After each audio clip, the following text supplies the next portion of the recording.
सांगितले बाळासाहेबांची कॉपी म्हणजे राज ठाकरे. तरी त्यांना बरोबर असं सर्वसामान्यपणे समजलं जात होतं. दोघंही बाळासाहेबांच्या हाताखाली लहानाचे मोठे झाले. पण मला वाटतं उद्धव ठाकरेंच्या तुलनेमध्ये राज ठाकरे जास्त बाळासाहेबांच्या सोबत. दोघंही बरोबरच होते ना. जसे राज ठाकरे व्यंगचित्र काढतात तसे उद्धव ठाकरे देखील व्यंगचित्र काढत होते. पण त्यांना फोटोग्राफीमध्ये इंटरेस्ट झाला ते तिकडे गेले. बरं. दोघे जे विद्यार्थी होते. बरं. दोघांना बाळासाहेबांबरोबर घरात एकत्र राहत होते. बरं. म्हणजे राज ठाकरे स्वतःच्या वडिलाकडे श्रीकांत ठाकरेकडे राहण्याऐवजी बाळासाहेबांच्या मांडीवरच राहण्याचे मोठे झाले. होय, बरोबर की नाही. अगदी शेवटी असं आहे की दोघांवर संस्कार झालेलेच आहेत.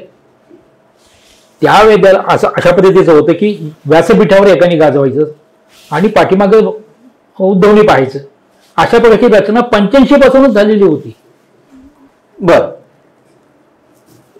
राज ठाकरे हे आधीपासून त्यांच्या बाळासाहेबांच्या डोक्यामध्येच होतं ना. पण मग याची राज ठाकरेंना कल्पना किंवा तसं होती ना, कल्पना आली होती ना त्यांना, नाही असं नाही. परंतु त्यांच्या महत्वाकांक्षा वाढल्या होत्या तिथे राज ठाकरेंच्या. साहजिक आहे ना. सभा गाजवत कोण होतं? राज ठाकरे गाजवत होते. त्यामुळे बाळासाहेबांनंतर मीच, कारण लोक सगळे म्हणजे बाळासाहेबांची कॉपीच आहे असं सगळे म्हणत होते ना. अर्थातच. त्यामुळे एक काही असं तरी वय आहे त्यांचं, त्या वयात त्यांना असं वाटणं साहजिक आता मीच सगळं पाहायचं. परंतु सगळ्यांना सांभाळून घेणं हे जे काही लागतं ना ते नव्हतं त्यांच्याकडे त्या काळामध्ये. राज ठाकरे बघा, राज ठाकरेंच्या सुरुवातीच्या काळामध्ये असलेली जी काही आणि हे गुण उद्धव ठाकरेंमध्ये होते त्यावेळेला होते ना. बरं.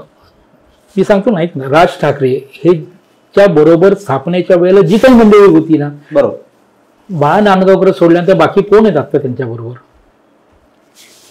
सगळे कोणीच नाहीच. बरोबर. जी मंडळी जवळ आली ती सगळी परत लांब गेली. बरं.